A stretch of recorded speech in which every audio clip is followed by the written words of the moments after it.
ಪ್ರವೀಣ್ ನೆಟ್ಟಾರು ಹತ್ಯೆ ಕೇಸ್ ಪ್ರಕರಣದ 21ನೇ ಆರೋಪಿ ಅಂದರ್ ಅತೀಕ್ ಅಹ್ಮದ್ನ ಬಂಧಿಸಿದ ಎನ್ಐಎ ಟೀಮ್. ಬಿಜೆಪಿ ಬಣ ಬಡಿದಾಟಕ್ಕೆ ಹೈಕಮಾಂಡ್ ಎಂಟ್ರಿ. ಕೋರ್ ಕಮಿಟಿ ಸಭೆಯಲ್ಲಿ ರಾಜ್ಯ ಉಸ್ತುವಾರಿ ಕ್ಲಾಸ್. ಗುಂಪುಗಾರಿಕೆಗೆ ಬೀಳಲಿದೆಯಾ ಬ್ರೇಕ್?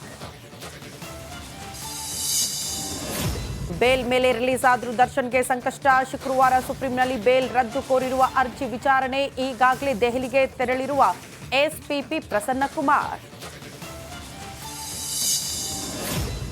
ಮಹಾಕುಂಭದಲ್ಲಿಂದು ಯೋಗಿ ಸಂಪುಟ ಸಭೆ. ಸಿಎಂ ಜೊತೆ ಸಚಿವರಿಂದ ಪುಣ್ಯ ಸ್ನಾನ. ಸಭೆಯಲ್ಲಿ ಹಿಂದೂ ರಾಷ್ಟ್ರದ ಬಗ್ಗೆ ನಿರ್ಣಯ.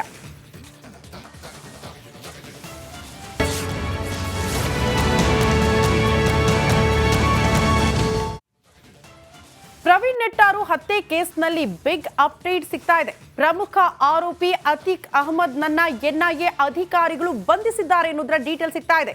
ಅತೀಕ್ ಅಹ್ಮದ್ನ ಬಂಧಿಸಿದ್ದಾರೆ ಎನ್ಐಎ ಅಧಿಕಾರಿಗಳು. ಪ್ರಕರಣದ 21ನೇ ಆರೋಪಿ ಈ ಅತೀಕ್ ಅಹ್ಮದ್. ಆರೋಪಿ ಮುಸ್ತಫಾ ಹೈಜಾರ್ಗೆ ಆಶ್ರಯ ನೀಡಿದ್ದ ಈ ಅತೀಕ್ 2024ರ ಮೇ ತಿಂಗಳಲ್ಲಿ ಮುಸ್ತಫಾ ಫೈಜಾರ್ ಬಂಧನ ಕೂಡ ಆಗಿತ್ತು.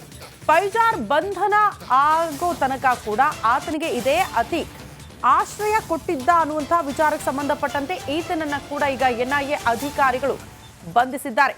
ಪ್ರವೀಣ್ ನೆಟ್ಟಾರು ಹತ್ಯೆಯ ಪ್ರಕರಣ ದೊಡ್ಡ ಮಟ್ಟದ ಸಂಚಲನಕ್ಕೆ ಕಾರಣ ಆಗಿತ್ತು. ಎನ್ಐಎ ಅಧಿಕಾರಿಗಳು ಇಲ್ಲಿ ತನಕ ಕೆಲ ಆರೋಪಿಗಳನ್ನ ಬಂಧಿಸಿದ್ರು. ಎಷ್ಟರ ಮಟ್ಟಿಗೆ ತಲೆನೋವಾಗಿತ್ತು ಎನ್ಐಎ ಅಧಿಕಾರಿಗಳಿಗೆ ಆರೋಪಿಗಳ ಬಂಧನ ಅಂದ್ರೆ, ಬಹುಮಾನದ ಘೋಷಣೆ ಬೇರೆ ಮಾಡಿದ್ರು. ಯಾರಾದ್ರೂ ಆರೋಪಿಗಳ ಬಗ್ಗೆ ಸುಳಿವು ಕೊಟ್ರೆ ಅಂತವರಿಗೆ ಬಹುಮಾನ ನೀಡ್ತೀವಿ ಅಂತ ಅಷ್ಟರ ಮಟ್ಟಿಗೆ ತಲೆನೋವಾಗಿತ್ತು ಈ ಪ್ರಕರಣ.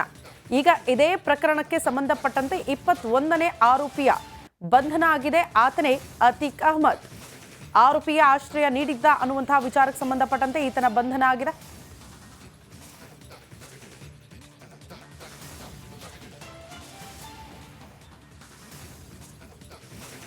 ಕೇವಲ 2 ತಿಂಗಳಾಗಿತ್ತು. ಮಕ್ಕಳಾಗದಂತೆ ಆಪರೇಷನ್ ಮಾಡಿಸಲು ಸರ್ಕಾರಿ ಆಸ್ಪತ್ರೆಗೆ ತೆರಳಿದ್ರು. ಆದರೆ ಶಸ್ತ್ರಚಿಕಿತ್ಸೆ ಬಳಿಕ ಆಕೆಯ ಉಸಿರೇ ನಿಂತು ಹೋಗ್ಬಿಟ್ಟಿದೆ. ಈ ಕುರಿತ ಒಂದು ರಿಪೋರ್ಟ್ ಇಲ್ಲಿದೆ ನೋಡಿ.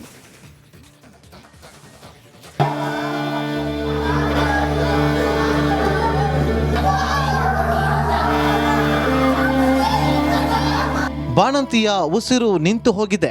ದುಃಖ ಮಡುಗಟ್ಟಿದೆ. ಕುಟುಂಬಸ್ಥರ ಆಕ್ರಂದನ ಮುಗಿಲು ಮುಟ್ಟಿದೆ. ಇಡೀ ಆಸ್ಪತ್ರೆಯಲ್ಲಿ ಶೋಕ ಸಾಗರ ಆವರಿಸಿದೆ.